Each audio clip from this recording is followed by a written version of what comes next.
Olá, pessoal, tudo bem? Boa tarde, sejam bem-vindos. Nós estamos aqui na nossa estudo 4 sobre o livro de Daniel, né? Fico feliz que vocês estejam aqui.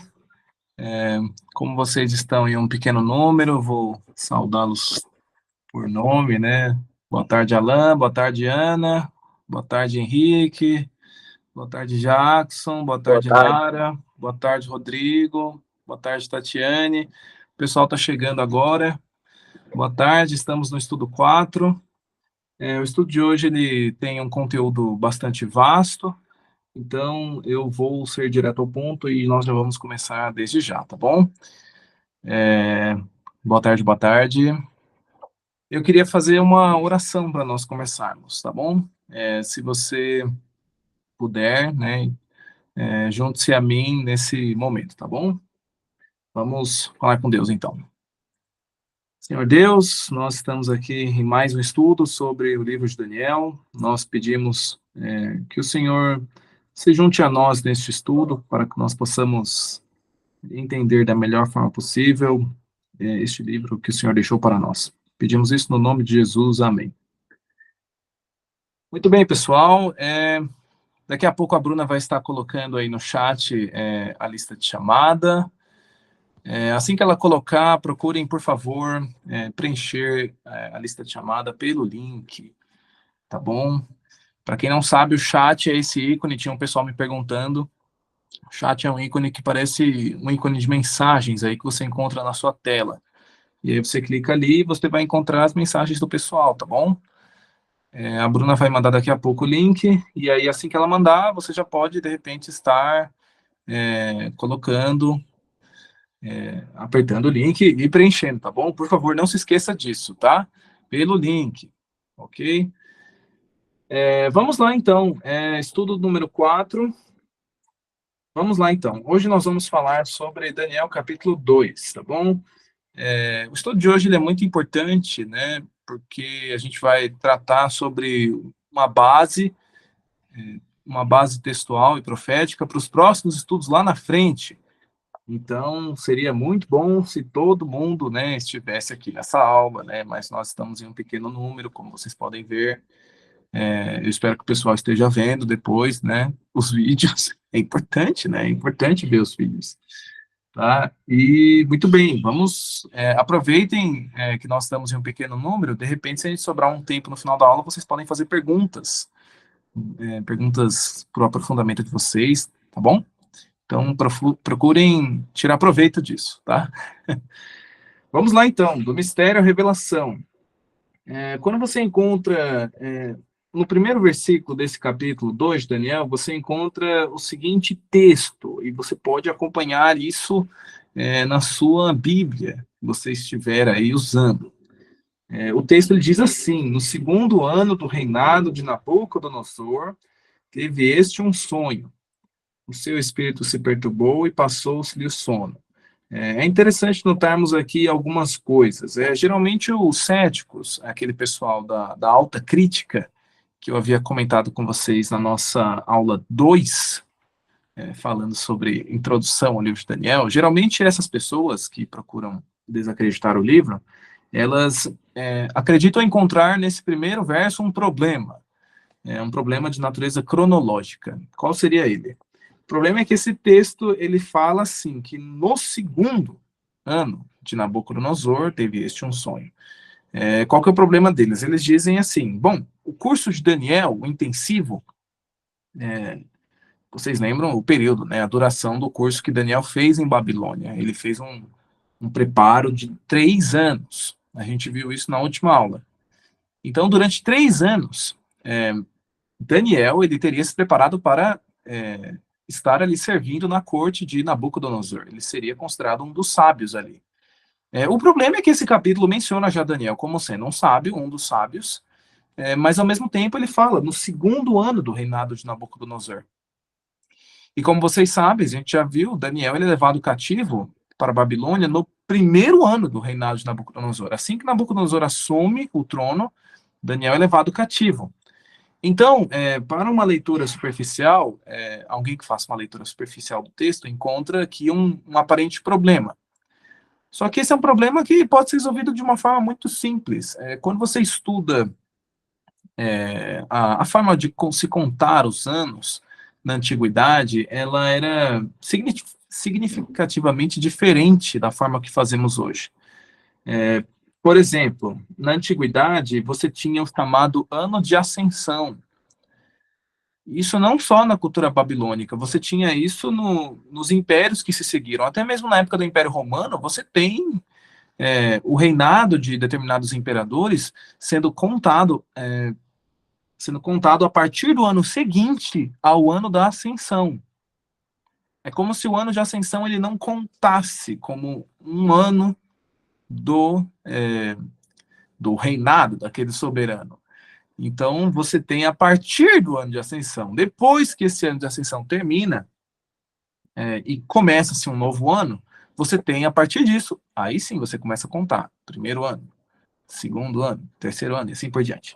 Então, essa é uma tabela que simplifica muito a questão, porque você encontra, olha só que interessante, o primeiro ano do cativeiro de Daniel, ele foi ali no ano 605, e ele coincide com o ano da ascensão de Nabucodonosor. Então, até aqui, ok. Segundo ano de Daniel em Babilônia, porque o primeiro foi do cativeiro, correto? O segundo ano dele em Babilônia corresponde ao primeiro ano oficial do reinado de Nabucodonosor. E o terceiro ano de reinado de Daniel em Babilônia coincidiria com o segundo ano do reinado de Nabucodonosor. Então, tudo leva a crer que Daniel havia acabado de concluir os seus 3 anos de preparo em Babilônia, quando aconteceu a história desse capítulo 2, que nós vamos ver. Daniel era um novato, podemos dizer assim, tá bom? Então, Daniel havia concluído o seu preparo para a corte, tá? Uma outra questão nesse texto é o seguinte: Nabucodonosor teve um sonho. Assim, eu considero isso aqui uma tradução criminosa, porque não é sonho. Eu não tenho outra forma de dizer isso para vocês. No hebraico não é sonho isso aqui. São sonhos. Então isso faz toda a diferença, porque tudo leva a crer que este sonho que você encontra aqui em Daniel 2, de acordo com este texto, tudo leva a crer que Nabucodonosor não havia sonhado com aquilo uma única noite. Ele havia sonhado aquele mesmo sonho por repetidas vezes. E todo mundo aqui sabe que isso é possível. Existem sonhos, às vezes, que se repetem com frequência. E Nabucodonosor, ele sonhou, de acordo com o texto, no hebraico, ele sonhou esse sonho mais de uma vez. Isso explicaria o porquê que quando Daniel fala o sonho, ele não nega, ele lembra-se. Porque esse sonho teve fortes impressões sobre ele. Agora, perturbado durante noites com este sonho, Nabucodonosor, então, emite a ordem do verso 2. Ele pediu para chamarem para a presença dele os mais altos dos seus funcionários públicos nessa época, né? Você tinha ali os magos, os encantadores, os feiticeiros e os caldeus. Esses 3 primeiros, os magos, encantadores e feiticeiros, eles eram assim, eles eram quase a mesma coisa, quase a mesma coisa. Eles eram pessoas que adivinhavam, interpretavam por meio de coisas assim. Eles interpretavam a realidade, assim. Eles diziam interpretar, né? Eles olhavam para, sei lá, quantas gotas de água caíam num pote e aí a partir disso eles diziam o resultado de uma batalha. Então, essas 3 primeiras classes eram assim. Agora, os caldeus desse texto era a etnia dominante em Babilônia. Os caldeus eram um povo que havia se afixado em Babilônia cerca de 3 séculos antes. Então, eles eram a elite dominante. E caldeus, eles serviam em vários postos. Podiam ser tanto oficiais militares, quanto governadores provincianos, quanto pessoas próximas ali na corte do próprio rei Nabucodonosor, como é o caso nesse texto. Então você tem ali você tem algumas classes que serviam muito próximas ao rei da Babilônia. E Nabucodonosor manda chamar esses sujeitos. Agora, o que é interessante é o método com que eles adivinhavam. Por exemplo, olha só esse texto aqui. Esse aqui é o texto que estava no... Não, minto. Esse aqui é um texto do Maxwell. O texto da aula de hoje era do pastor Feyerabend, que eu pedi para vocês lerem. Está lá na pasta do Drive. Mas esse texto do Maxwell, ele comenta um pouco sobre como que era o método desses indivíduos. Olha só que interessante. O texto diz aqui que eles tinham em vista a compreensão da natureza e eles efetuavam uma série de observações. Estudavam coisas como o fígado de ovelhas, e assim, não só fígado, tá? Você tinha muitos religiosos na época que estudavam, sei lá, pegavam as entranhas de um touro, de um bicho, e eles ficavam revirando ali depois do sacrifício. E aí, se encontrassem algum padrão, de repente, no intestino, sabe? Eles eram muito criativos para isso. Eu não tenho outra forma de dizer isso. Eles olhavam de tudo. Por exemplo, o comportamento de pássaros durante um voo. Como que eles faziam o voo? Eles faziam assim, muito inclinado? Eles voavam reto? Com que frequência voavam? Absolutamente tudo. Se eles piavam enquanto voavam, se eles... Enfim, a velocidade com que uma gota de óleo se espalhava sobre uma superfície aquática, o formato das nuvens ao pôr do sol, as cores ao alvorecer. Veja, você tem aqui uma infinitude de possibilidades. Esses indivíduos, eles simplesmente observavam a realidade e tentavam dizer coisas completamente aleatórias a partir dela. Os sonhos, eles recebiam um alto peso como comunicações diretas dos deuses com os seres humanos. Isso é interessante, porque vocês se lembram daquilo que a gente comentou nas aulas passadas? O Deus, a ideia de Deus em Daniel, ele não é um Deus distante, um Deus que se assenta no trono, também, mas na maior parte das vezes, no livro de Daniel, Deus ele se apresenta como alguém que se interessa pelo quê? Pelos assuntos humanos. A ideia da imanência de Deus, né? Um Deus como sendo alguém próximo da humanidade. E é interessante essa observação aqui que o Maxwell faz, porque, veja, Deus usa um elemento cultural para falar com um rei que era, em tese, pagão. Ele era um sujeito que adorava outros deuses, fazia sacrifício de animais a outros deuses, né? Por muito menos a gente julga pessoas de outras religiões hoje. Nabucodonosor, ele era uma pessoa assim. E Deus, ele se vale da cultura para falar com ele. Isso é curioso demais. Veja, culturalmente falando, receber sonhos podia ser um recado dos deuses. Então Deus, ele opta por falar com Nabucodonosor assim. Olha que interessante. Eles consideravam os corpos celestes como objetos de investigação muito especial. Olha, gente, corpos celestes. Isso aqui existe ou não existe hoje? Existe. O nome disso é astrologia. Não é a astronomia. Astronomia é a ciência dos astros, é uma ciência séria. Você estuda as estrelas, as galáxias, enfim. Mas a astrologia é diferente. É uma pseudociência, ou seja, é uma falsa ciência, se posta como uma, mas não que diz afirmar o seguinte: bom, o movimento e a posição de determinados planetas podem impactar as minhas e as suas atitudes. Nada mais longe da realidade, convenhamos.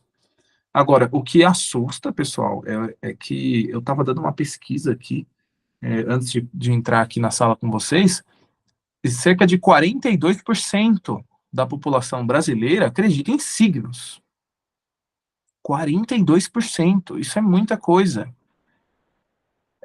Quase 100 milhões de pessoas, se você for colocar assim, em números absolutos. Então, é um número muito expressivo de pessoas que acreditam nisso. E quais são as origens da astrologia? Remonta ao paganismo na antiguidade. Não é exagero nenhum dizer que esses magos, encantadores e feiticeiros que se apresentaram diante de Nabucodonosor, não é exagero nenhum de dizer que eles eram astrólogos.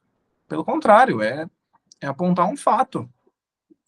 Eram indivíduos que achavam que o movimento das estrelas tinha algo a dizer sobre o que você faz ou deixa de fazer.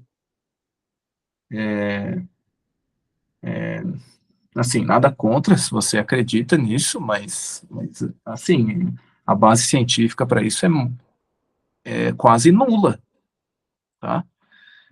E nisso se juntam até mesmo céticos. Até mesmo céticos pensam como nós. Carl Sagan, um dos maiores astrônomos que já viveu, camarada que era ateu, inclusive, ele desmontava, assim, a astrologia. Falava que não tinha a menor base.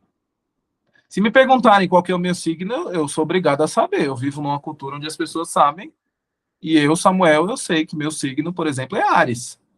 Mas agora, se você perguntar para mim se eu acredito nisso, é uma outra história. Existe uma coisa chamada coincidência. Por exemplo, vamos pegar um caso de crianças que sejam gêmeas, por exemplo, que tenham nascido no mesmo dia. Segundo a astrologia, o mês, a data do ano que você nasce, dependendo da posição dos astros, impacta na sua personalidade o resto da vida. Ok, vamos levar isso como verdadeiro. Mas e o caso dos gêmeos? Os gêmeos são indivíduos que nascem, por exemplo, no mesmo dia. No entanto, você tem, às vezes, conforme eles crescem, personalidades completamente diferentes. Então, vocês percebem, isso é uma coisa muito falha, né? Enfim, pessoal, esse era o perfil, mais ou menos, daqueles indivíduos que se apresentaram diante de Nabucodonosor, tá? Agora, eles se apresentam diante de Nabucodonosor, e aí Nabucodonosor fala, eu tive um sonho, eu quero que vocês deem a interpretação. E aí eles falam, olha, rei, diga o sonho pra gente, e nós vamos dizer a interpretação, né? Olha, muito conveniente, a propósito, né? Tudo que eles precisavam era do sonho. O rei podia falar qualquer coisa ali, que eles diriam também ainda mais qualquer coisa, como sendo a suposta interpretação. Só que nós temos que lembrar o seguinte, pessoal, Nabucodonosor, ele havia se esquecido do sonho. Como que sabemos disso? Porque ele pede para eles darem o sonho. Então, por exemplo, Nabucodonosor pede para eles, não é assim não, vocês vão me dar primeiro o sonho, fala o que eu sonhei. E aí, assim que vocês terminarem o relato, eu vou pensar, bom, é verdade, agora eu lembrei, eu sonhei com isso. E vocês tendo adivinhado o que eu sonhei, então eu vou poder confiar na interpretação. Agora, algumas pessoas se perguntam o que teria causado o esquecimento do rei Nabucodonosor. Existem geralmente duas explicações para isso. Tem o pessoal que adota a explicação da psicologia, que é uma explicação até muito interessante, inclusive. Fala que o rei teria involuntariamente, por exemplo, apagado o sonho da memória por ele ter sobrecarregado sua mente. Eu não sou dessa área, mas quem de repente mexe com psicologia sabe que o subconsciente é uma coisa incrível. E quando você se depara com alguma coisa que te confronta, sabe? Você sabe que aquilo te confronta.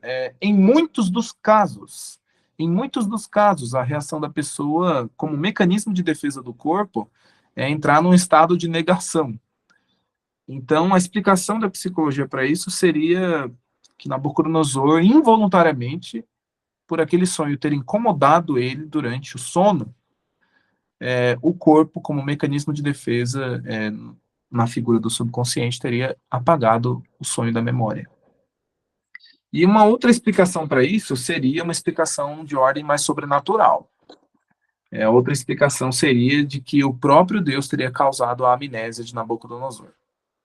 Por que nós dizemos isso? Porque gente, assim, é incrível como Deus usa a cultura para se revelar para as pessoas. Em Babilônia, os sonhos eles eram vistos como algo de origem divina, isso nós já vimos. Mas o que também era muito curioso na cultura babilônica era o fato de que, se você se esquecesse de um sonho, era um sinal de que o seu Deus estava irado com você. Nós temos, inclusive, tabletes babilônicos que registram esse tipo de metodologia para você entender as coisas. A ideia de que, se o indivíduo esqueceu o sonho é porque o Deus dele está irado com ele. Então, somando-se todos esses fatores, você tem Nabucodonosor com a pulga atrás da orelha aqui. Ele sabe que sonhou alguma coisa muito importante, mas ele não consegue se lembrar do sonho. E, por outro lado, o próprio fato dele não se lembrar do sonho é um indício de que aquele sonho era como se fosse os deuses falando com ele. Agora, Nabucodonosor, diante disso, ele escuta eles dizerem: não, meu rei, diga o sonho e nós daremos a interpretação. O que Nabucodonosor faz seria o que qualquer pessoa na idade de 20 e poucos anos faria. Nabucodonosor não era ingênuo. Nabucodonosor não tinha 30 anos quando isso aconteceu, esse episódio. Ele sabia quando estavam enrolando ele. Ele não era bobo, gente. E Nabucodonosor, na sua revolta assim jovial, ele surta. Ele fala: "Não, cansei de vocês, eu cansei e eu sei que vocês ficam tramando contra mim." No texto, por exemplo, você vai encontrar em Daniel 2, Nabucodonosor falando: "Eu sei que vocês querem ganhar tempo. Vocês não me enganam, não. Eu quero o sonho e depois vocês vão me dar a interpretação. Se vocês não fizerem isso, eu vou mandar matar vocês." E ele diz matar, né, com requintes de crueldade, né, mandar despedaçar vocês. E isso era muito comum, viu, gente? Muito comum. Por exemplo, no período persa, se eu não me engano, foi o rei Xerxes. Se eu não me engano, foi o rei Xerxes que mandou matar todos os engenheiros dele, porque eles deixaram uma ponte cair enquanto ele estava fazendo a invasão da Grécia, que a gente vai falar daqui a pouco. Então, explosões de ira, assim, nos reis da antiguidade, não é uma coisa só da Bíblia, não. Isso aí é uma coisa real. Chega uma hora que esses soberanos surtam e eles querem respostas. E aí ele fala: bom, se vocês não me derem o sonho de interpretação, eu vou mandar matar vocês e vou fazer as suas casas em monturo. Fazer as casas em monturo é destruir a casa, mas não só a casa, o edifício. É destruir a casa de pessoas, é destruir a família. Ou seja, não morreriam só aqueles homens, mas morreriam também todos os seus familiares, suas esposas, seus filhos, as pessoas mais próximas ali. E aí eles falam: meu rei, nós não podemos fazer isso. Olha só, no verso 10 eles falam: não há mortal sobre a terra que possa revelar o que o rei exige. E aí, por quê? Porque jamais houve rei que tivesse pedido algo assim. E aí no verso 11 eles falam: a coisa que o rei exige é difícil e ninguém há que possa revelar diante do rei, senão os deuses. E estes não moram com os homens. Ou seja, você percebe que na própria cultura babilônica, essa ideia do sonho já era uma coisa vista como divina mesmo, e eles próprios confirmam isso nessa história. Eu acredito pessoalmente que Deus estava preparando Nabucodonosor para conhecer o verdadeiro Deus naquele momento. Porque é nesse tipo de situações que Deus aparece. Deus aparece, Deus às vezes, muitas vezes, ele não aparece quando você está bem. Muitas vezes Deus ele aparece quando você está quebrado, quando você está danificado, quando aconteceu alguma coisa com você e aí ele sabe que é a hora certa para ele entrar em contato com você. Deus age de formas misteriosas. E naquele momento, quando ninguém mais podia dar respostas, humanamente falando, e isso é só uma opinião minha, né? Eu pessoalmente acredito que o coração de Nabucodonosor estava sendo preparado para conhecer o único que podia dar resposta para aquilo. Quando ninguém mais sabe responder algo, nós vemos Deus entrando em cena, tá? Ele estava, enfim, ele tinha esse desejo e estava sendo manifestado. E aí, depois que os magos falaram isso, mandaram a real na cara do rei da Babilônia. Nabucodonosor, ele explode.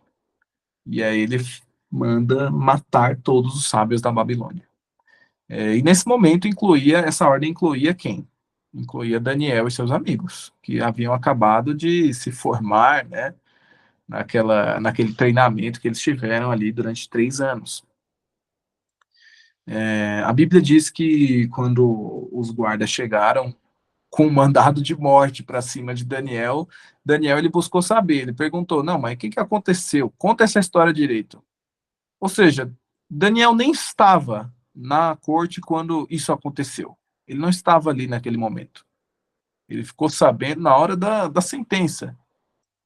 E aí Arioque, que era o comandante da guarda, explicou para Daniel o que tinha acontecido. Daniel pede uma audiência com o rei Nabucodonosor e ele se compromete com o rei no seguinte: me dê um tempo e eu vou dar o sonho e a interpretação. Agora, o que é interessante aqui é que Daniel não tinha certeza disso. Como ele também não tinha certeza no capítulo 1. Vocês se lembram daquilo que a gente comentou, né? Aquela questão da alimentação. Assim, pessoal, quando você se fortalece nas pequenas coisas, elas vão te preparando para coisas maiores. Daniel jamais teria sido capaz de apostar tão alto nesse capítulo se ele já não tivesse uma vida íntima com Deus antes. E aí ele fala, não, fica tranquilo que nós vamos dar o sonho e a interpretação. Agora era tudo ou nada. Daniel se arriscou muito. E naquela noite, ele e os seus amigos, eles oraram a Deus. E o texto diz, né, em termos muito dramáticos, no verso 18, pedindo misericórdia a Deus, né? Porque senão eles iriam morrer ali. Eles seriam mortos, juntamente com todos aqueles supersticiosos dali. Então, acontece o sobrenatural. Deus revela naquela noite para Daniel o sonho e a interpretação do sonho. E aí você tem Daniel explodindo em gratidão, né, nos versos seguintes. Daniel disse essas palavras aqui: seja bendito o nome de Deus, de eternidade em eternidade, porque dele é a sabedoria e o poder. É ele quem muda o tempo e as estações. É ele quem remove reis e estabelece reis. Ele dá sabedoria aos sábios e entendimento aos inteligentes. Ele revela o profundo e o escondido. Conhece o que está em trevas e com ele mora a luz. A ti, ó Deus de meus pais, eu te rendo graças e te louvo, porque me deste sabedoria e poder. E agora me fizeste saber o que pedimos, porque nos fizeste saber este caso do rei. Deve ter sido um momento incrível, né? Daniel recebendo essa revelação. E ele se apressa, e depois de agradecer a Deus, né? Porque é importante isso. Muitas vezes as pessoas pedem coisas a Deus, mas quando elas finalmente conseguem, não agradecem. Quando Daniel finalmente consegue, ele se apresenta diante de Nabucodonosor e, e ele fala: olha, eu tenho o sonho e a interpretação. E aí Nabucodonosor diz: você consegue fazer isso? E aí Daniel diz: não, eu por mim mesmo não. Mas há um Deus no céu que revela os mistérios, que revela o profundo e o escondido. E aí ele fala: a mim foi revelado este mistério, não porque haja em mim mais sabedoria do que todos os viventes, mas para que a interpretação se fizesse saber ao rei e para que entendesse as cogitações da tua mente.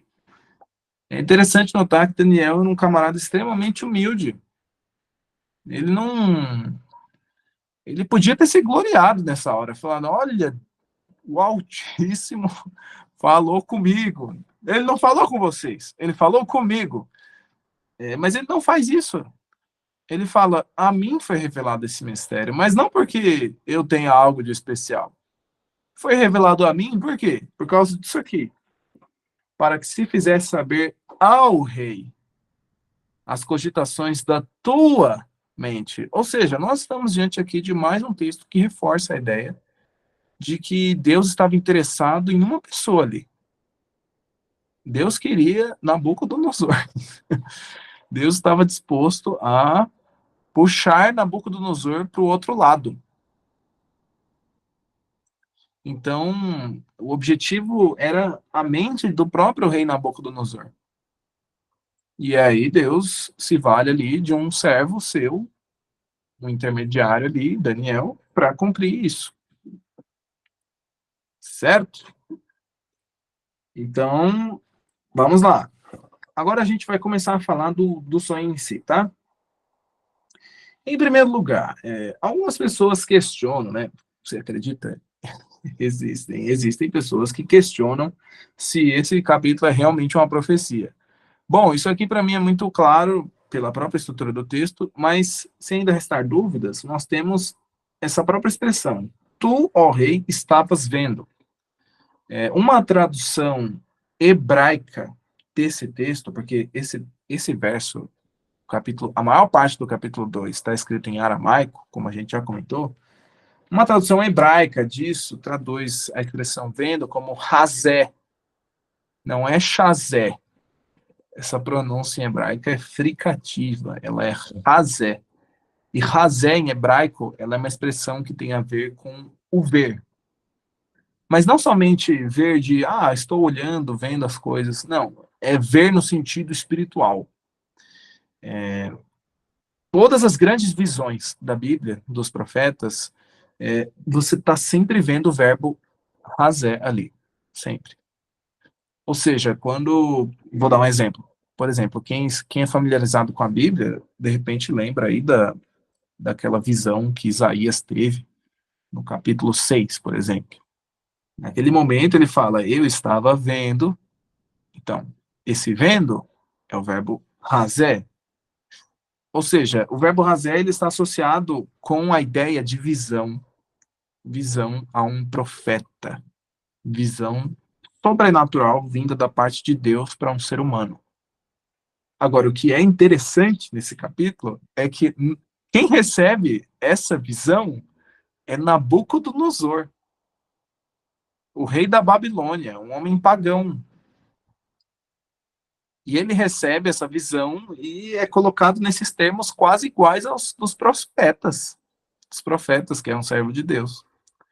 Então você encontra aqui já um indício da natureza profética desse sonho. O sonho, em linhas gerais, Nabucodonosor sonha com uma estátua de diferentes metais, e a cabeça era de ouro, o peito e os braços eram de prata, o quadril era de bronze, as pernas de ferro, e os pés eram de ferro e barro. E por volta ali, próximo do fim do sonho, Nabucodonosor via uma pedra arrancada da montanha, sem o auxílio das mãos, e essa pedra atingia os pés da estátua. E quando essa pedra atingia os pés da estátua, a estátua inteira se desintegrava. E aí, o que sobrou da pedra caiu na terra e se tornou uma grande montanha. E aí, essa montanha permaneceu para sempre. Agora, o que é interessante aqui é qual que é a visão que o historicismo, eu falei para vocês, eu não vou recapitular isso aqui, tá? Isso está nas outras aulas e está nos textos do curso que eu passei para vocês lá na Pasto Drive. A visão historicista de Daniel 2 traz a seguinte interpretação. A cabeça de ouro seria o Império Neobabilônico, o Império dos dias de Nabucodonosor. O peito e os braços de prata seria o Império Medo-Persa. O quadril de bronze, o Império Grego. As pernas de ferro seria o Império Romano. E os pés de ferro e barro seria a Europa dividida, do fim da Idade Antiga até os dias de hoje. Agora, isso é a visão historicista. E outra coisa, pessoal, assim, o próprio título dessa aula sugeria isso, né? Por exemplo, Deus descortina a história mundial diante de Nabucodonosor. Algumas pessoas olham para esse capítulo e falam assim, Samuel, mas esses não foram os únicos impérios que existiram. Bom, e essas pessoas estão cobertas de razão, existiram impérios muito mais fortes, muito maiores e, e que duraram até muito mais tempo do que esses impérios dessa estátua. Por exemplo, o Império Mongol. Por que a Bíblia não fala sobre o Império Mongol? O Império Mongol foi simplesmente o maior império em extensão contígua de terra. Por que a Bíblia não fala sobre o Império Mongol? Por exemplo, por que a Bíblia não fala sobre a China Yuan, que foi a China governada sob uma dinastia mongólica mais tarde? Era também muito maior, por exemplo, do que o Império Babilônico. Sem falar em população. A China desde sempre foi um país muito populoso. Por que a Bíblia, por exemplo, não fala sobre o Império Britânico, que foi o maior império da história? Por que a Bíblia, por exemplo, não fala sobre o Império Otomano? Não, o Império Otomano mais ou menos. Isso daí você encontra lá no Apocalipse, é um indício assim. Indício. Mas por que a Bíblia, por exemplo, não fala... Enfim, vocês entenderam o que eu quis dizer, né? A resposta para isso, e você pode se satisfazer com ela ou não, é a seguinte: Deus revela na Bíblia aquilo que é essencial para o seu povo na Terra. Como assim, povo na Terra? Deus tem um povo na Terra? Sim. Biblicamente falando, nem todas as pessoas, e assim, entenda bem o que eu vou dizer, tá? Biblicamente falando, nem todas as pessoas do mundo são filhos de Deus, tá, gente? Os filhos de Deus são aqueles que aceitam, em primeiro lugar, Jesus como sendo Salvador. São pessoas que andam nos seus caminhos, nos seus preceitos. Então, biblicamente falando, existe a ideia de que Deus tem um povo na Terra. Então, o que está na Bíblia é para auxiliar este povo. A Bíblia nunca teve a intenção de contar a história mundial, tá? Ela não tem a intenção de ser um atlas, de ser um livro de história. Por que a Bíblia não fala sobre esses outros impérios? Porque esses impérios, eles tiveram pouco impacto sobre a vida do povo de Deus ao longo da história. E por que esses impérios aparecem aqui como sendo a história mundial? Porque do ponto de vista divino, é essa a história que importa, em última instância. Porque foram esses impérios, foram esses poderes que mexeram com os filhos de Deus na Terra. De alguma forma, em pequena ou grande medida. Tá? Isso ficou claro? Eu espero que tenha ficado claro isso. Tá? Outra coisa, isso é uma visão historicista, mas como que, por exemplo, as outras escolas de interpretação profética veem Daniel 2? Lembrando, não vou recapitular com vocês, isso está em outras aulas. O preterismo, ele tem uma questão. O preterismo, ele é muito aceito, por exemplo, entre o catolicismo. Para o catolicismo, a chave interpretativa principal para as profecias não é o historicismo, é o preterismo. E segundo essa linha de pensamento, por exemplo, para os preteristas, a pedra dessa estátua, que destrói a estátua, ela já representa a igreja de Deus reinando na Terra a partir do século I. Qual que é o problema dessa visão? O problema dela é que, como a gente vai ver, e como os próprios preteristas admitem, as pernas de ferro da estátua são o Império Romano. E a igreja de Cristo, ela começa no período romano. Jesus vem à Terra sob o domínio dos romanos. O evangelho cresce, se espalha pela terra, sob a hegemonia romana. E, no entanto, a pedra bate onde na estátua? A pedra bate nos pés, segundo o texto. Então, esse é um problema. Outra ideia, por exemplo, o futurismo. O futurismo, ele entende, por exemplo, os pés da estátua como sendo uma coalizão maligna de nações nos últimos dias. Bom, é uma visão até interessante. Só que também tem um problema. O historicismo em Daniel, ele é gritante. Daniel está gritando historicismo nesse capítulo. Porque ele começa a interpretação dizendo: Tu, ó rei, és a cabeça de ouro. E o historicismo interpreta assim: como o cumprimento das profecias acontecendo ao longo da história. Não acontecendo completamente na época do profeta, ou acontecendo completamente no futuro, como o futurismo, por exemplo. E o problema disso aqui é que, por exemplo, o futurismo vê as pernas de ferro como sendo Roma também, mas joga os pés da estátua para um período milhares de anos na frente. Qual que é o sentido disso? Não há continuidade histórica, vocês estão entendendo? Não há cronologia sendo seguida no método futurista. As pernas de ferro estariam aqui, e aí o que acontece depois das pernas de ferro ao longo da história? Acontece um monte de coisa que para os futuristas não importa. O que importa é os pés, que é lá milhares de anos lá na frente. Então, é problemática essa visão por esse motivo. E, em terceiro lugar, o idealismo, ele evita identificar até impérios nessa visão. O idealismo foca unicamente na degradação dos metais, que é um fato. Você encontra uma degradação lógica. Ouro, prata, bronze, ferro, e os pés terminam em barro. Mas assim, você tem que entender que a profecia é Deus querendo falar algo, né, através da história. Então, a gente tem que identificar impérios, sim, tá? Então, é por isso que o método historicista, no meu entendimento, e eu repito, este é um curso historicista, ele é o que mais faz sentido. Outra coisa, o fluxo do tempo nessa estátua é da cabeça para os pés, tá? Não é dos pés para a cabeça. A história começa, do ponto de vista de Daniel, na cabeça de ouro. E descendo no corpo, você vai avançando os anos na história.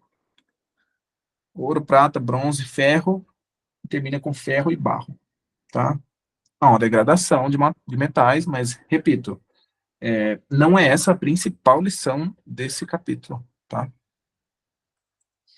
Vamos começar com... Se ajeitem nas cadeiras de vocês aí, tá? Vamos começar com o Império Neobabilônico. Vamos comentar um pouco sobre o que foi esse império. Vocês se lembram desse mapa, correto?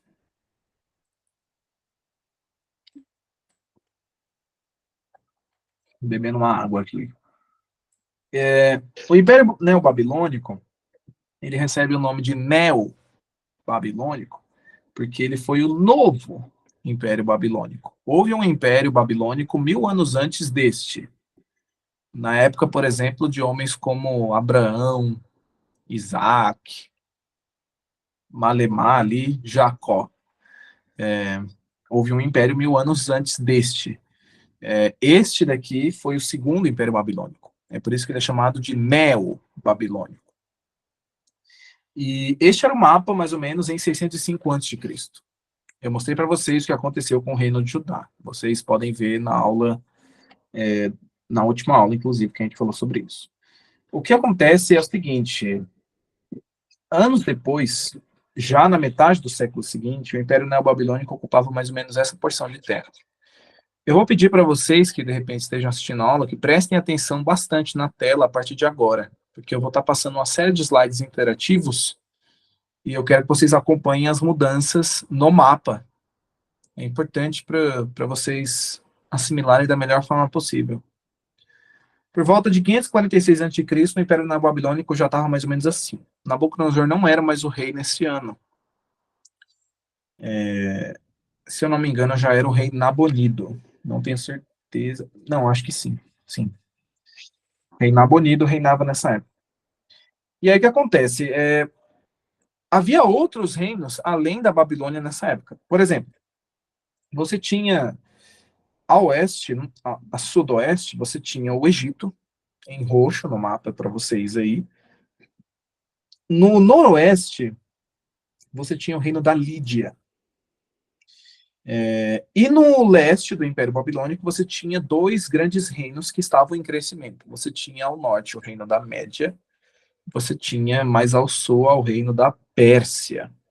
A grande divisão geográfica entre os babilônicos e os medos e os persas era uma cordilheira de montanhas chamada de Monte Zagros. Então, o que eu quero que vocês notem aqui é que o Império Neobabilônico ele já não era tão grande assim, comparado com outros reinos que ocupavam territórios, assim, também muito extensos na época. O que acontece? Depois do Império Neobabilônico, você tem o Império Medo-Persa, que é o peito e os braços de prata. Como que a gente sabe que o Império Babilônico era a cabeça? Porque Daniel fala isso expressamente no capítulo 2. Quem leu sabe. Então, a partir de Babilônia, fica muito fácil você dizer a ordem dos impérios. É lógico que o império seguinte foi o império que sucedeu a Babilônia, o Império Medo-Persa. Mas, Samuel, o Império Medo-Persa não era exatamente um império. Olha aqui, no mapa eles são duas nações diferentes. Sim, isso é verdade. Por volta de 550, aconteceu essa junção.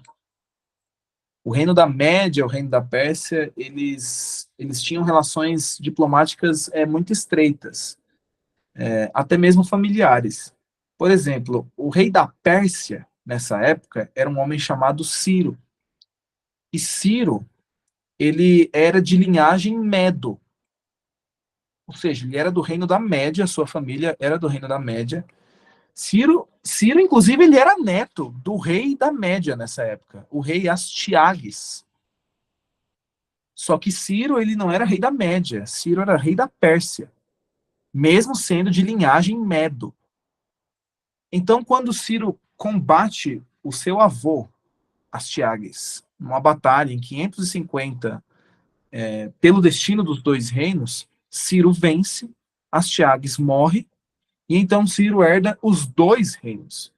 Agora, os dois eles eram um único país, assim, se eu posso dizer assim, um único reino.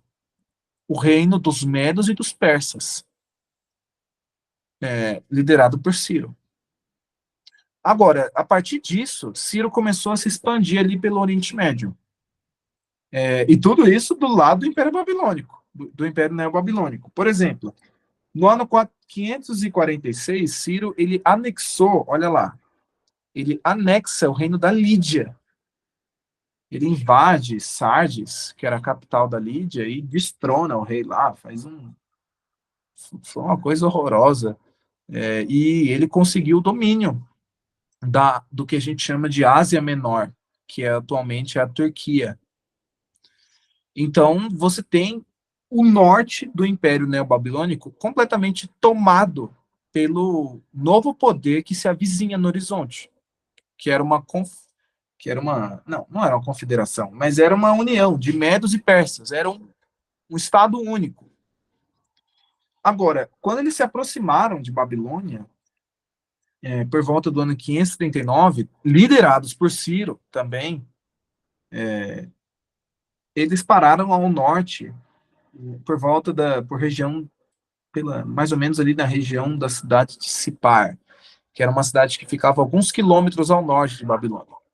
E como eu já comentei para vocês, Babilônia, ela era uma cidade que ela era irrigada pelo rio Eufrates, que está no mapa. Ela era mais ou menos assim, isso aqui não é uma foto, tá, gente? Isso aqui é uma reconstrução digital, como Babilônia se parecia, mais ou menos, na época. Ela era uma cidade fluvial. Fluvial, o que é uma coisa fluvial? Uma coisa que tem a ver com rios. Era uma cidade que era irrigada pelo rio Eufrates. O rio cortava a cidade no meio. Então, por exemplo, ao mesmo tempo que a cidade era murada, em termos de terra seca, era inexpugnável, era impenetrável a cidade. Mas a cidade apresentava o rio. E o rio, ele não era exatamente um ponto fraco, ele era um atenuante. Porque, por exemplo, uma cidade como Babilônia, nessas condições, ela podia sustentar um cerco por muito tempo. Na antiguidade, quando você queria cansar o inimigo, você cercava a cidade. Jerusalém foi cercada pelos babilônios. E assim, acabou o cerco, os babilônios arrebentaram. Mas Jerusalém não tinha uma coisa que Babilônia tinha. Jerusalém não tinha rio cortando a cidade, Babilônia tinha. Ou seja, não importasse quanto tempo você cercasse uma cidade como Babilônia, não ia adiantar nada. porque ela conseguia, com o rio, plantar dentro da própria cidade. Babilônia tinha terrenos muito vastos de terras dentro da própria cidade.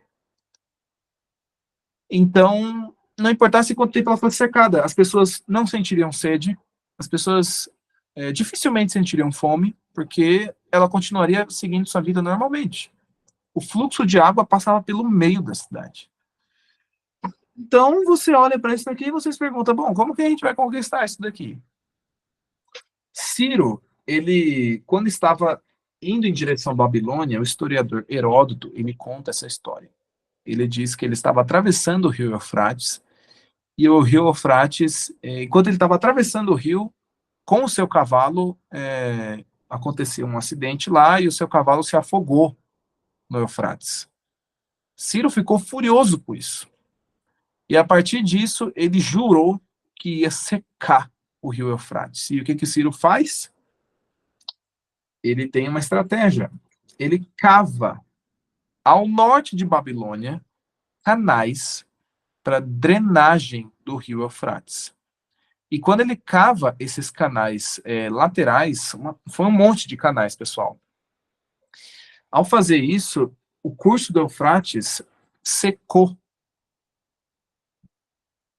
E quando ele seca, as pessoas podem entrar tranquilamente pelo leito do rio. Olha que interessante. Então, e foi assim que Babilônia caiu. A gente vai falar disso num estudo mais para frente, quando a gente vai falando sobre o capítulo 5. Isso aí aconteceu no capítulo 5 de Daniel. Então, Babilônia foi rapidamente tomada pelos medos e pelos persas, justamente naquilo que ela achava que era o seu ponto mais forte, o rio Eufrates. Mas ele se converteu no seu ponto fraco, seu calcanhar de Aquiles. Então, muito bem. E aí a Babilônia, ela anexa a Babilônia não, o Império Medo-Persa, ele anexa o Império Babilônico. Tá certo? Isso no ano 539. Agora, o que acontece depois disso? A Babilônia no ano 500 Babilônia não, o Império Medo-Persa, o Império Medo-Persa, ele invade o Egito por volta do ano 525. E do ano 525, ela invade o Egito, tá? O que eu quero mostrar para vocês nesse mapa é o seguinte: você tem aí, você tem aí uma clara demonstração de que até aquele momento o Império Medo-Persa ele foi o maior império que já tinha existido sobre a Terra. Vocês percebem como o Império Babilônico ele não era tão grande assim comparado com o seu sucessor, o Império Medo-Persa? Ele ia da Índia até a Etiópia, mais ou menos. Ele ocupava uma vasta porção de terra. E nessa vasta porção de terra, os medos e os persas eles estabeleceram o maior império que já tinha existido sobre a Terra até aquele momento. Eles colocaram, inclusive, um sistema de taxação de impostos muito alto e muito eficaz ali na região. E para isso eles construíram a chamada Estrada Real, que é a que vocês encontram aí no mapa.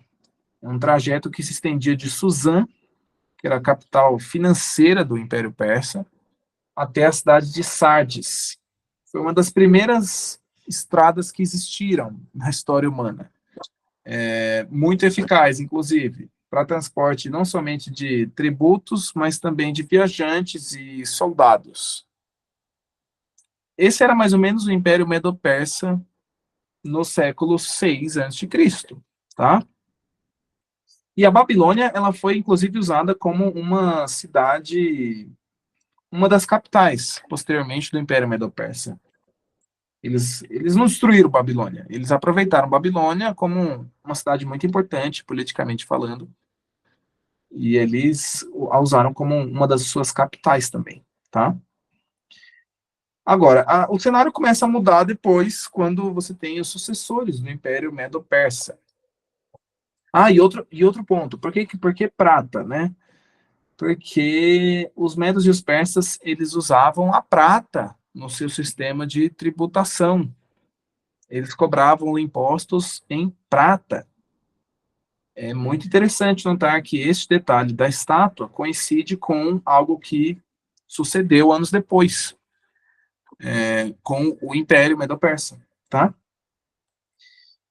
Como eu dizia, as coisas começam a mudar por volta do século IV a.C., quando o Império Medo-Persa ele começa a apresentar sinais de decadência. E com isso, ele abre caminho para o seu sucessor, aquilo que a gente chama hoje de Império Grego, né? Império Grego mais ou menos, tá? Como vocês vão ver mais adiante, esse império foi construído pelos macedônios. Macedônia era uma nação que ficava ao norte da Grécia e que havia conquistado, inclusive, os gregos, as cidades gregas, Atenas, Esparta. E os macedônios, eles eram governados pelo rei Filipe II. Só que Filipe II ele foi morto, ele foi assassinado, e assim, completamente de surpresa isso. E o trono caiu nas mãos do seu filho, Alexandre, que na época tinha 18 anos de idade, quando ele assumiu. Ele era muito jovem e ele seguiu adiante o sonho do seu pai. Ele levou adiante o sonho do seu pai, Filipe, de conquistar o Império Medo-Persa. Agora, como que uma nação como a Macedônia, tão pequena, conquistaria simplesmente o maior império que já tinha existido na história? É interessante isso. Mas Alexandre, mesmo assim, foi adiante. No ano 334, os macedônios eles atravessaram o estreito do Helesponto, que é ali entre a Grécia e a Turquia hoje, e eles se depararam com os persas na Batalha de Grânico. E na Batalha de Grânico, Alexandre, com números muito menores, ele venceu os persas com números que tinham números muito superiores. Por que isso? Porque os gregos eles tinham algo que os persas não tinham. Os gregos eles tinham táticas de batalha muito desenvolvidas. Eles tinham, puxa vida, esqueci de colocar isso no slide. Podia ter colocado para vocês verem. Os gregos tinham aquilo que a gente chama de falange, que era um sistema. Você montava um batalhão de soldados todos juntos e você protegia da melhor forma possível os seus colegas ali de guerra. Os persas não pensavam taticamente assim. Os persas juntavam um monte de pessoas e jogavam no campo de batalha. Os gregos não. Eles se valiam de um método. E Alexandre, ele conseguiu levar isso adiante. Isso obteve sucesso. E aí ele foi avançando, atacando o Império Medo-Persa, muito maior do que ele, usando essas táticas. Por volta do ano 333, ele já tinha controlado basicamente toda a Ásia Menor, a região que antigamente era o reino da Lídia, que eu mostrei para vocês. E aí você tem a Batalha de Isso, no ano 333, aqui no cantinho do mapa. A Batalha de Isso também foi outra grande batalha em que o rei dos Medos e os Persas, na época, que era o rei Dario III, esteve pessoalmente nessa batalha, só que ele foi surpreendido por Alexandre e ele fugiu durante a batalha. Isso abriu caminho para os gregos conquistarem ainda mais. 2 anos depois, em 331, Alexandre ele já controlava a Ásia Menor, toda a região onde hoje é Israel, a Palestina, o Líbano, a Síria, e ele controlava também o Egito. No Egito, Alexandre ele fundou a sua cidade mais importante, a cidade de Alexandria, nomeada em sua homenagem. E Alexandre ele espalhava pelo império bibliotecas, cultura grega. Ele queria levar o conhecimento, né, para as pessoas. É claro que a expansão do império foi muito violenta, tá? A gente não pode romantizar isso. Mas os macedônios eles espalharam pelo mundo a cultura da Grécia. E Após fundar Alexandria, Alexandre ele foi numa peregrinação para o meio do deserto, onde, no oráculo de Siva. E no oráculo de Siva ele recebeu a revelação de que ele era filho de Deus, né? Filho do deus Amon-Ra do Egito, o equivalente a Zeus, o deus grego. E isso motivou Alexandre, isso mudou completamente a cabeça dele. Dali para frente ele não se via mais como um ser humano comum, ele se via como um semideus, a semelhança de Hércules agindo para espalhar a cultura grega pelo mundo. E em 331 ele trava a batalha mais importante da sua vida, que foi a batalha de Gaugamela. Nessa batalha, Alexandre sepultou o Império Medo-Persa. Ele vence os persas nessa batalha e logo em seguida ele desce rumo à Babilônia. Ele entra triunfalmente recebido em Babilônia, nos portais da cidade, e ele instaura ali o novo governo. Essa foi mais ou menos a extensão do Império Macedônico de Alexandre. Então você tem aí um império relativamente muito extenso, em alguns sentidos até maior do que o Império Persa, porque Alexandre ele foi além das montanhas do Indo-Kush, que são montanhas que fazem fronteira ali atualmente entre o Paquistão e a Índia. E quando Alexandre ele termina suas conquistas, diz a tradição que ele chorou, porque não havia mais terras a serem conquistadas. Ele tinha um ego do tamanho do mundo, Alexandre. E ele volta para a Babilônia, ele faz de Babilônia a capital do seu império, porque era uma cidade ali bem no meio, assim, mais ou menos, do império. E só que acontece o seguinte, ele tinha outros planos de conquistas, mas o próprio Alexandre, ele estava incluído, Deus tinha outros planos para o Império de Alexandre, como a gente vai ver isso, inclusive, nos estudos mais para frente, tá bom? E quando Alexandre, ele menos esperava, ele é pego de surpresa com uma doença, no ano 323, e ele morre. Ele morre muito jovem também. Ele mal tinha completado 30 e poucos anos, se eu não me engano. E aí o que acontece? Alexandre ele não tinha nenhum filho adulto na época para herdar o império. E quando isso acontece, você cria uma crise sucessória gigantesca, de proporções enormes. O resultado foi que o Império de Alexandre, que ele lutou para construir ao longo de 10 anos, ele se desmorona depois da morte dele. E ele se parte em vários pedaços. Só que esses vários pedaços do Império de Alexandre, eles, no curto prazo, eles se tornaram 4 grandes pedaços. Você tinha a Macedônia, sob o comando do general Cassandro. Você tinha a Trácia, sob Lisímaco. Você tinha o Egito, sob Ptolomeu. E o Império Seleucida, sob o domínio de Seleuco. Todos esses homens eles foram generais de Alexandre. Repito, a divisão do Império foi muito maior que isso. A gente vai ver isso mais para frente no capítulo 7 de Daniel, tá? Eu vou explicar melhor como que foi essa divisão. Mas o que eu quero que vocês percebam é que o Império de Alexandre em si, ele não durou muito tempo. Mas a estrutura social que Alexandre montou, ela permaneceu. Mesmo sendo territórios e impérios diferentes a partir de agora, todos esses impérios eles eram impérios chamados helenísticos, impérios gregos, impérios que difundiam a cultura grega pelo mundo, tá? E assim termina a fase do bronze. O sucessor do bronze, segundo a história e a profecia, seria um império que a gente identifica hoje como o Império Romano. Como que nós sabemos disso? Por exemplo, o Império Romano ele nasce no canto de cá do mapa. Por exemplo, numa época, num lugar onde, assim, na época o mais importante, o lado mais importante do mundo era esse lado da cultura grega. Só que o Império Romano ele surge na parte oeste do mundo. numa parte que até então não tinha grandes reinos. E os que tinham não eram assim tão desenvolvidos como os impérios a leste, né, controlados pelos gregos. Roma ela surge inicialmente como um reino, mas depois ela se converte numa república. E ela permaneceu como república a maior parte da sua história.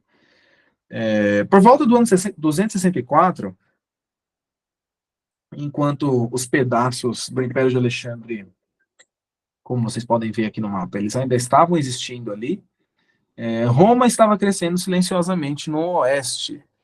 E Roma tinha seus próprios inimigos. Você tinha uma cidade-estado muito poderosa em termos mercantis, que era a cidade de Cartago.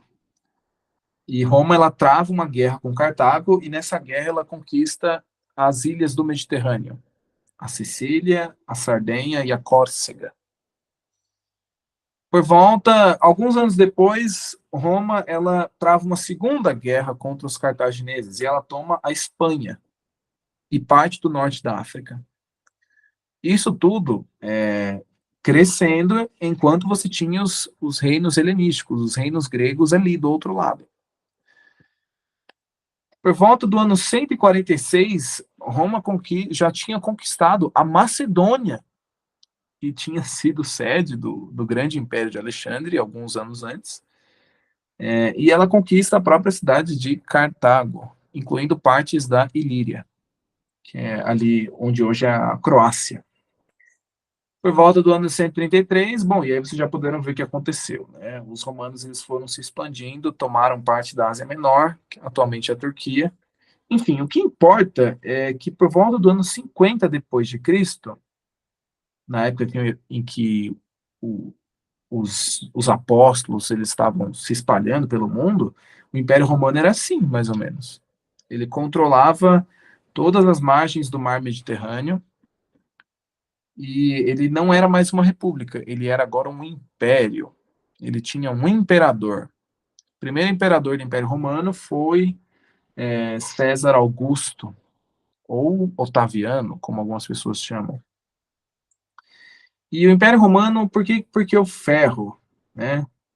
Porque Roma ela era uma civilização de ferro sob todos os aspectos. Roma ela dividia para conquistar todas as regiões em que ela impôs ali a sua presença. Ela teve um domínio muito duro sobre as populações, muito duro mesmo, que teve impactos assim que duraram séculos, inclusive. Por que a Macedônia, por exemplo, era o bronze? Porque os guerreiros gregos, eles usavam armaduras, armamentos de bronze. Era a civilização do bronze. Então você percebe como cada elemento dessa estátua, ele tem uma razão de ser, ele tem um motivo para aquilo. E esse foi o Império Romano. Ele ficou assim mais ou menos até por volta do ano 476. Ele foi um império muito duradouro, se você for comparar com os outros impérios, o Império Babilônico, o Medo-Persa e o grego. O Império Romano foi o que mais durou desses. E depois do Império Romano, você tem aquilo que nós chamamos de Europa dividida. Por quê? Por volta do ano 476, no século V, Roma já estava enfraquecida por uma série de invasões que vinham do norte e do nordeste da Europa, que eram invasões de povos que os romanos chamavam de povos bárbaros, que eram pessoas de fora das fronteiras do império. E quando esses bárbaros eles começam a adentrar o império, aos poucos ele foi perdendo força, não lutava mais pelo poder, mas pela própria sobrevivência. E, enfim, o que importa é que por volta do ano 476, quando a cidade de Roma cai sob o domínio dos bárbaros, a Europa Ocidental estava mais ou menos assim. O que sobrou do Império Romano se tornou Império Romano do Oriente. E alguns anos depois mudou de nome, virou Império Bizantino, com a capital em Constantinopla, que foi uma cidade fundada pelo imperador Constantino. Agora, a Europa Ocidental, o que seria o Império Romano do Ocidente, foi completamente destruído por esses povos bárbaros, que foram vários, tá? Vários, pessoal. Mas houve 10, assim, que foram os principais, tá bom? Assim, esses foram esses aqui, ó, por exemplo, os vândalos, os visigodos, os suevos, os lombardos, os érulos, os ostrogodos, os burgúndios, os francos, os alamanos e os anglo-saxões. Lembrando que todas essas designações foram designações que os romanos davam para eles, tá? A gente chama esses povos assim porque os romanos que escreviam a história, sabe? Eles que deixaram mais registros escritos. E os romanos se referiam a esses povos dessa forma. Não quer dizer, por exemplo, que os visigodos eram uma única nação com o rei visigodo. Não. Às vezes eram povos que falavam até línguas diferentes, só que os romanos colocavam no mesmo balaio. E aí a gente acabou chamando eles assim, tá? Mas o que eu quero chamar a atenção para vocês é que a formação política e social da Europa Ocidental hoje, ela deve muito a esse período de desintegração do Império Romano do Ocidente. Por que você acha, por exemplo, que a Europa Ocidental você tem aquelas pessoas bem brancas, assim, sabe? Muita gente loira. Por quê? Porque são esses povos bárbaros, né, que vinham do leste europeu. E isso foram as suas populações que prevaleceram ali, tá? Na Europa Ocidental. Outra coisa, pessoal, que eu queria falar para vocês. Assim, a gente costuma dizer 10 reinos bárbaros, tá? Na profecia. Repito, eram muitos outros povos bárbaros, tá? Roma foi invadida por uma enxurrada de povos bárbaros com os nomes mais diversos que vocês podem imaginar. Eu não trouxe aqui porque são muitos. Mas a gente costuma usar esses 10 aqui porque foram os mais importantes e os mais citados. Isso bate perfeitamente com o que na estátua? Com os pés. Veja, os pés da estátua, como eu falei, que é a fase que veio depois do Império Romano, os pés eram feitos de ferro e barro. E os dedos dos pés, você tem 10 dedos. Então, você tem ali 10 reinos bárbaros. Agora, preste atenção no que eu vou dizer aqui. Preste atenção. Isso não quer dizer que cada parte do corpo da estátua tem um significado, tá? Eu falo dos 10 reinos bárbaros, por quê? Porque o número 10 ele aparece de novo em Daniel 7. A gente vai ver isso mais para frente. Aí sim a gente pode falar em 10 reinos bárbaros. Tem evidência para isso. Aconteceu de ser uma coincidência muito interessante. A estátua, os pés, né, terem 10 dedos. Né? É interessante isso. Mas não quer dizer que as outras partes da estátua também têm um significado específico. Por exemplo, o reino Medo-Persa, o peito e os braços de prata. Cada braço, então, era um reino. Um braço era o Medo e o outro braço era o braço persa. Bom, isso não quer dizer nada, tá? Não temos evidência bíblica para afirmar isso. A gente vai ter que dar significado para tudo também? Vamos dar significado para... O que seriam as 24 costelas da estátua? Se ela tinha 2 braços, tinha costela também, não é mesmo? O que seriam as 24 costelas? O que seria o fígado da estátua? Você percebe? Então, o que eu quero chamar a atenção para vocês aqui é que aqui a gente pode falar de 10 reinos bárbaros, por quê? Porque em Daniel 7 aparece de novo esse número, tá? Mas não quer dizer que cada parte da estátua tinha uma, sabe, tem um significado escondido ali, né? Não. O que me parece aqui é que a principal preocupação de Deus nesse sonho não era mostrar a fisiologia da estátua, tá, gente? A principal preocupação de Deus nesse sonho era mostrar pura e simplesmente uma sequência de metais e impérios. Tá bom? É só isso. Esse é o foco desse sonho de Daniel 2, tá? Agora, o texto diz que esse reino dos pés da estátua, ele seria um reino dividido. De que forma? Ele seria o barro, ele fala que seria feito de ferro e barro. Parte desse reino seria de ferro porque ele seria forte como o Império Romano foi. E até hoje você tem a Europa Ocidental tendo países muito fortes como o ferro. Mas você também encontra na Europa países pobres. Por exemplo, a Albânia. A Albânia foi parte do Império Romano, mas não é uma superpotência. Então você tem ali, nesse pedaço do planeta que sobrou do Império Romano, você tem, nesses reinos que herdaram essa terra, reinos fortes e reinos fracos. Você tem ferro e você tem barro. Agora, o que chama atenção nesse texto é o seguinte, é a expressão que Daniel usa, ele fala barro de oleiro.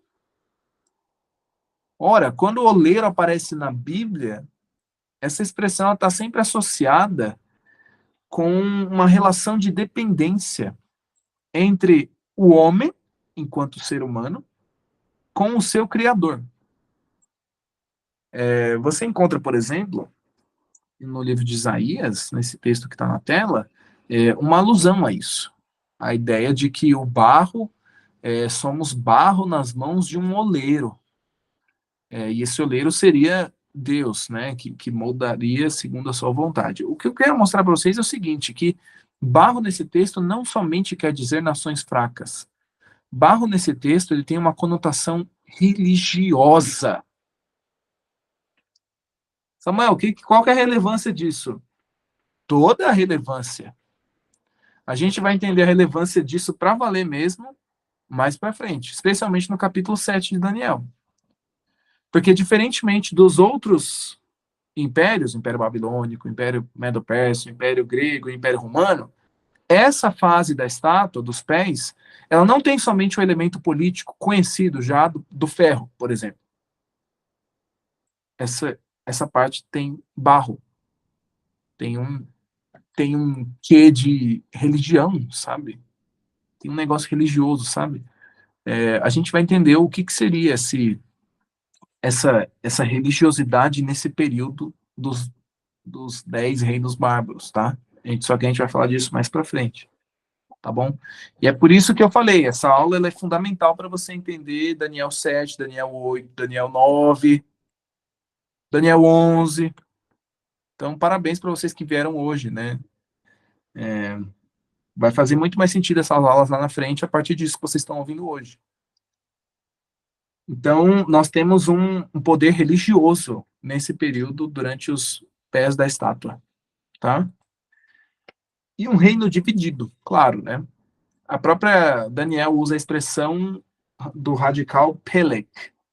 Peleg é um radical em hebraico que é usado lá em Gênesis 10, quando Deus divide as línguas da terra. Então, da mesma forma como, olha que interessante, da mesma forma como no passado, Deus lá em Babel confundiu as línguas humanas, dividindo assim a humanidade em vários grupos, isso aconteceria nesse período após o Império Romano. Haveria uma divisão na Europa Ocidental, uma divisão irreparável. E assim como, olha que interessante, assim como no passado, em Babel, Deus desceu na terra para ver o que os filhos dos homens estavam fazendo. E ele encontrou os filhos dos homens tentando se unir com um objetivo comum contra ele. Da mesma forma, nos últimos dias, Deus vai descer mais uma vez à terra e vai encontrar uma humanidade que vai estar tentando se reunir. Se reunir contra os seus desígnios. Tá? Tem um quê de escatologia aqui nesse texto. Você pode argumentar que nesse texto de Daniel você tem, sabe, um indício muito claro de que no futuro haverá uma coisa parecida com o que houve em Babel. Bom, de todo modo, fica aí, tá? O pensamento. E, bom, ele seria um reino de barro dividido, e assim, gente, houve muitas tentativas ao longo da história, e eu não vou me delongar nisso, tá? Vocês podem pesquisar isso depois em casa. Tentativas ao longo da história de reunificar, de reconstruir um império romano, ou uma Europa ocidental unificada. Mas, fiel à profecia bíblica, eles não se ligariam um ao outro. O capítulo que eu passei para vocês, do pastor Farabi, o nome do capítulo é As Sete Palavras Proféticas. E o que seriam as sete palavras proféticas? Mas não se ligarão um ao outro. Todas as vezes em que um soberano na Europa foi cercado de muito poder sobre si, e tentou expandir a sua zona de influência e tentar criar um império por si mesmo na Europa Ocidental, todas as vezes que isso aconteceu, ele esbarrou nessas 7 palavras proféticas. Mas não se ligarão um ao outro. E foi o que aconteceu. Por exemplo, no século VIII, Carlos Magno, ele tentou unificar boa parte da Europa com o seu império, o Império Carolíngio. Ele também fracassou. O Império Carolíngio caiu. O rei Otto I, ele fundou, inclusive, o Sacro Império Romano Germânico, que foi um império que durou 1000 anos. Só que esse império não era um império que tinha força como o Império Romano. Ele era um império completamente fragmentado. Quem estudou a história da Reforma Protestante, é, o Lutero foi protegido por um dos príncipes desse império. E por que que e por que que, por exemplo, o Papa da ocasião, o Papa Leão X, ele não conseguiu pegar o Lutero? Mas não era um império só? Então, só que cada um era soberano na sua terra ali, né? Dentro desse espaço. Ele era um império muito descentralizado, ele não era um império unido, esse império. E por isso que o príncipe Federico, o príncipe da Saxônia, ele conseguiu proteger, por exemplo, o Lutero, sem ter outros países interferindo dentro do seu território, tá? É só um exemplo, eu posso dar outros, muitos outros exemplos aqui. Por exemplo, o imperador Carlos V, terceiro tópico aí, ele também tentou unificar a Europa com a hegemonia da família Habsburgo, só que isso fracassou também. É interessante notar que Daniel ele menciona que esses reinos tentariam se unir até mesmo por casamento. E, gente, a história europeia é só isso, basicamente. São os reinos europeus casando entre si, criando filhos entre si, para herdarem reinos entre si. E, no entanto, eu não tenho outra forma de dizer isso para vocês. Isso aconteceu, sabe? Aos montes. Eu podia dar, sério, centenas de exemplos para vocês. Centenas. Só que isso deu certo? Não deu. Mesmo casando entre si, os chefes desses estados, esses reinos não se uniriam um ao outro. Napoleão Bonaparte, com seu Império Francês, também conquistou parte da Europa Ocidental, mas ele rapidamente também caiu. Adolf Hitler, durante o século passado, ele tentou, numa guerra de expansão, conquistar a Europa, e ele conquistou a Europa, mas isso não durou 6 anos. Ele foi derrotado da forma mais brutal possível. E, mais uma vez, ele esbarrou nas palavras proféticas de Daniel 2. Mas não se ligarão um ao outro. E, por fim, você tem tentativas modernas de unificar a Europa. Por exemplo, a OTAN. A OTAN é uma aliança militar, é verdade. Não visa criar um país. Mas é uma tentativa de união, sabe? Uma tentativa de consenso entre os países ali. E não é exagero nenhum dizer que a OTAN é a aliança militar mais importante da história humana. E quem faz parte dessa aliança? Os países da Europa Ocidental. Ultimamente, os países da Europa Oriental, né, inclusive foi o que causou essa guerra aí no leste europeu. Mas, assim, você percebe, você encontra tentativas de união ainda hoje desses países.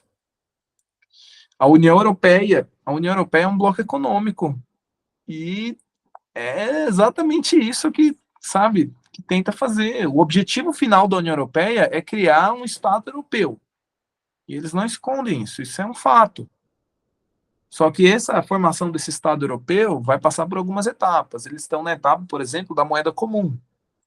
Todos os países da Europa, do, do espaço onde acontece a moeda da União Europeia, o euro, eles adotam essa mesma moeda. Tá? Isso daí é um dos passos para a criação de um Estado posterior. Mas, assim, isso tem muitas dificuldades, gente. Por exemplo, o país com a economia mais importante da Europa até uns anos atrás, o Reino Unido, ele saiu da União Europeia. Então, assim, você percebe que até hoje essas palavras proféticas, elas são reais. Esses reinos, eles não se unem tão fácil. Agora, o mais importante do sonho de Nabucodonosor não é assim os metais. A grande lição do sonho é a pedra que fere a estátua nos pés. E essa pedra Daniel identifica como sendo o reino de Deus no futuro. É isso que vai acontecer. Até mesmo no nosso futuro, Samuel? Sim.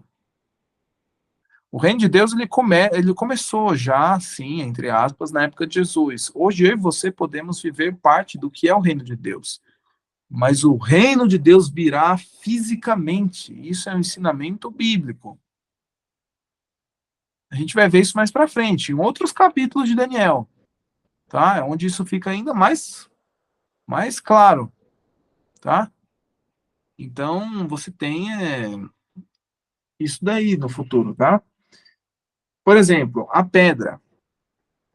Você tem repetidas vezes ao longo da Bíblia a pedra sendo aplicada a coisas religiosas relacionadas a Deus.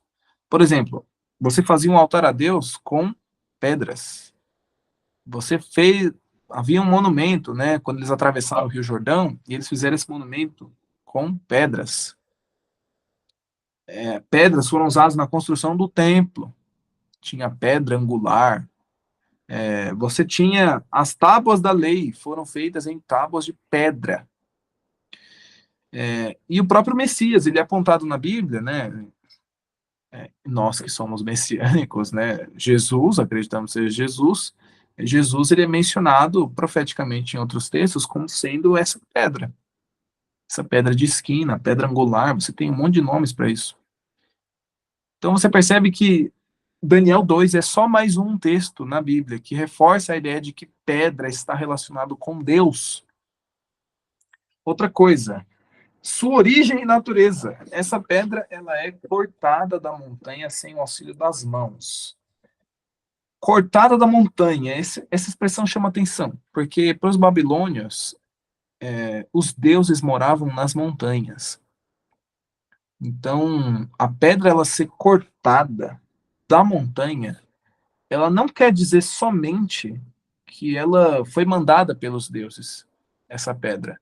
Mas essa pedra, ela é cortada da montanha, ou seja, essa pedra, ela tem origem divina em si, tá? Sem o auxílio de mãos. Vocês viram que ao longo da estátua vocês têm uma série de metais que são trabalhados pelo homem. O ouro você tem fundição, você tem prata, você tem bronze, ferro, barro. Mas essa pedra desse texto, ela é tirada da montanha sem o auxílio de mãos. O que isso quer dizer? Quer dizer que esse reino representado pela pedra, ele não tem nenhuma origem humana. Ele é um reino sobrenatural de Deus, que ele vai ser enviado nos últimos dias. E ele vai vir a essa terra, isso tudo sem aquele negócio de impérios, assim, um atrás do outro. Não, esse aí vai ser o último dos impérios. E esse império vai ser para ficar, o reino de Deus. Você percebe? Aliás, a própria ideia de montanha e rocha, elas são tratadas como sinônimo, né, na Bíblia. Então, você tem aí a pedra como sendo, em certo sentido, a rocha. Enfim, o que eu quero mostrar para vocês é isso, a origem divina, né, desse quinto elemento da estátua. E Daniel falou isso tudo para o rei. Daniel, ele disse o sonho, e você imagine a cara de Nabucodonosor quando ele terminou de escutar Daniel acabar de dizer diante dele o que ele tinha sonhado. E quando Daniel ele conta o sonho, ele depois começa a dar a interpretação. Ele dá a interpretação em termos bem gerais assim. Hoje a gente consegue fazer uma aula sobre essa interpretação porque a gente vive em 2024. A gente vive depois de que todos esses impérios já se passaram praticamente. E assim, isso deveria fortalecer, sabe, o nosso entendimento disso. E aí Daniel ele conclui toda a sua exposição dizendo essas palavras do verso 45: certo é o sonho e fiel a sua interpretação. Talvez no português o que ele quis dizer aqui não tenha ficado tão claro assim, mas no original, esse, ó, certo é o sonho. E, esse e é uma conjunção em hebraico que é a conjunção vav. E a conjunção vav, ela não tem somente o sentido de adição. Por exemplo, Samuel e as pessoas que estão aqui, sabe? A conjunção vav não é só adicionar algo à equação. A conjunção vav, ela tem a ideia de conclusão também. Ou seja, certo é o sonho. Poderíamos traduzir assim também. Portanto, fiel é a sua interpretação. Daniel estava, em outras palavras, dizendo para o rei: meu rei, este daqui é o sonho. E porque eu falei que este é o sonho, você pode confiar na sua interpretação. E assim, o rei, ele até se prostra depois, mas ele não se prostra no chão adorando Daniel. Ele se prostra no chão adorando o Deus em nome de quem Daniel falava. E aí Nabucodonosor disse que certamente o vosso Deus, ele é o Deus dos deuses e o Senhor dos reis, o revelador de mistérios, pois pudeste revelar este mistério. E vocês conhecem como termina a história. Daniel, ele é grandemente recompensado ali, no reino de Nabucodonosor. Pessoal, essa história, ela é de longe uma das histórias da Bíblia que mais converteu pessoas.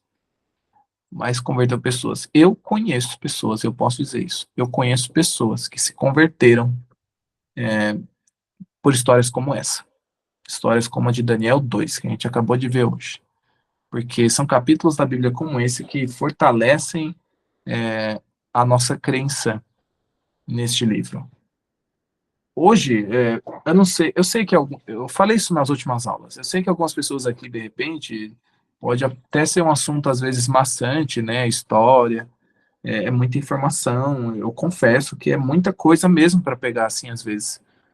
Mas o que eu quero chamar a atenção de vocês é o seguinte, pessoal: tudo isso que eu falei isso aqui para vocês hoje, tudo isso foi revelado para um rei na Babilônia séculos antes de acontecer. Você tem ideia do que é isso? Hoje você pode abrir agora o seu Google e digitar Império Medo-Persa. Tá lá todas as informações, o ano que começou, quem foi o soberano, como que declinou. Você pode pesquisar sobre a ascensão de Alexandre, como ele morreu. Você pode ver até mesmo como foi o governo romano, os 10 reinos bárbaros depois. Tudo isso está à disposição aí na internet, nos livros. Mas Deus revelou isso para Daniel, e especialmente ao rei Nabucodonosor, rei da Babilônia, séculos antes de acontecer. Numa época em que Alexandre o Grande nem sonhava em nascer, numa época em que Júlio César nem sonhava em nascer, Deus já havia dito que isso iria acontecer. E aí nós linkamos com aquela ideia de profecias apocalípticas.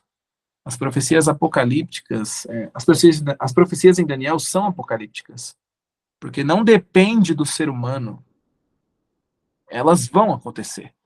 É o que Deus diz que vai acontecer e ponto. Deus, ele intervém na história. Então, assim, né? E aí algumas pessoas podem até falar assim, nossa, Samuel, mas e essa última parte do sonho? Tudo isso aconteceu, a cabeça da estátua, o peito os vasos de prata, quadril de bronze, as pernas de ferro, os pés de ferro e barro. Mas e a pedra, Samuel? Cara, eu deixo ao seu critério. Você, você tire suas conclusões. Eu queria terminar a aula de hoje mostrando esse texto aqui para vocês, do Ducan comentando essa questão. Olha só que interessante. Podemos até nos convencer de que Deus enviou o sonho, podemos até chegar à conclusão e confessar que ele é o revelador de mistérios. Isso é verdade. Alguns de vocês, inclusive, podem até estar pensando isso. Nossa, de fato, Deus revela as coisas. Só que olha só, mas quando chegamos aos eventos para além da história, tais como o impreciso reino de Deus, preferimos às vezes permanecer céticos. É ou não é assim? Muitas pessoas são assim, olham para a pedra e falam, não, mas será? Será que isso vai acontecer? No entanto, a própria razão do sonho profético é nos convencer da historicidade de todos os eventos, inclusive aqueles relacionados com o reino de Deus. O sonho de Nabucodonosor poderia ter se restringido apenas a esse último. É verdade, Deus podia ter mostrado só a pedra para Nabucodonosor. Se essa era a ideia, Deus podia ter falado para ele: bom, tá aqui o sonho, ó, a pedra vindo. Mas ele não faz isso. Em vez disso, ele prefere andar através da história, permitindo-nos ver passo a passo a validade da profecia. Bom, eu espero que esse aula de hoje tenha ajudado vocês a compreender um pouco mais essa ideia, né? Da imanência de Deus, de que Deus ele é alguém que prefere andar de mãos dadas com você, como se fosse um professor mostrando para você ao longo da história o que aconteceu e o que ele disse que ia acontecer. E que a partir disso, você tire suas conclusões, se o reino de Deus ele realmente vai acontecer ou não. Minha opinião pessoal, eu não tenho a menor dúvida. Se, a, se todas as partes dessa estátua, desse sonho, se cumpriram, a parte da pedra também vai acontecer. E nós cremos que vai ser quando o, o Deus que se revelou a Daniel, ele vai voltar a esse mundo para instaurar o seu grande reinado. Certo? Ok, pessoal? Então, eu vou abrir para dúvidas, questões. Lembro a todos da possibilidade, se vocês quiserem ajudar neste ministério, vocês podem estar fazendo sua contribuição, tá bom? Pela chave Pix. Lembro a todos, mais uma vez, que isso não é somente um estudo bíblico. Eu estou passando conteúdo para vocês, vocês conseguiriam isso em livros, em aulas, enfim. Fica à disposição de vocês, tá bom? Alguém tem alguma questão, pergunta, dúvida sobre o assunto? Por favor, se manifeste. Enquanto isso, vou beber água.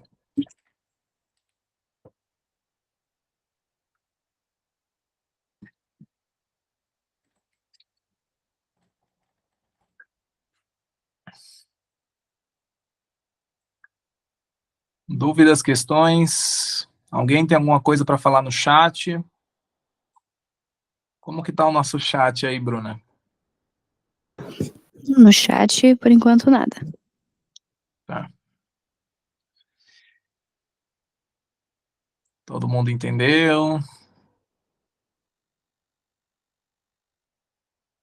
Ficou Tatiane claro? fez um comentário no chat. Muito bom, foi esclarecedor.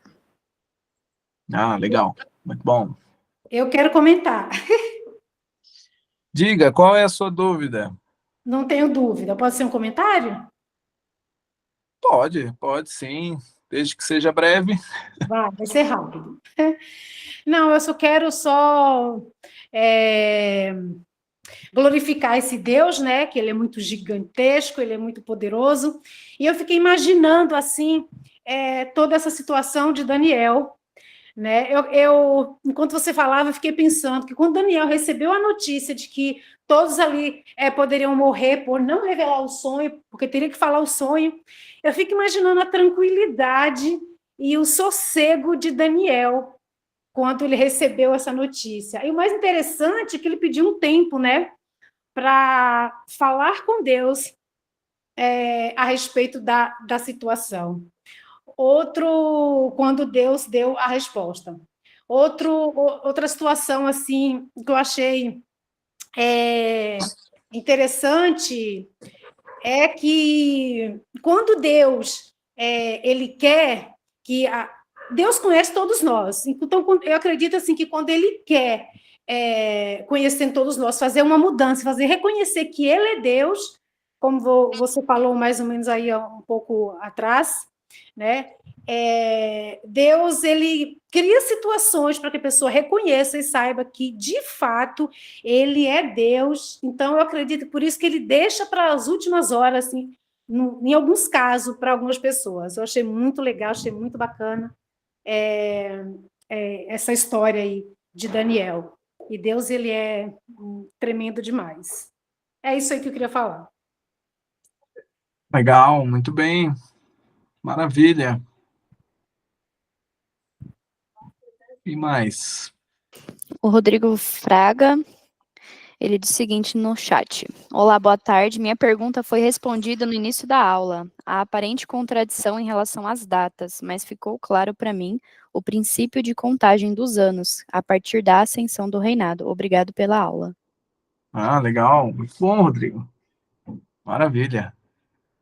Legal, fico feliz de ter ajudado aí.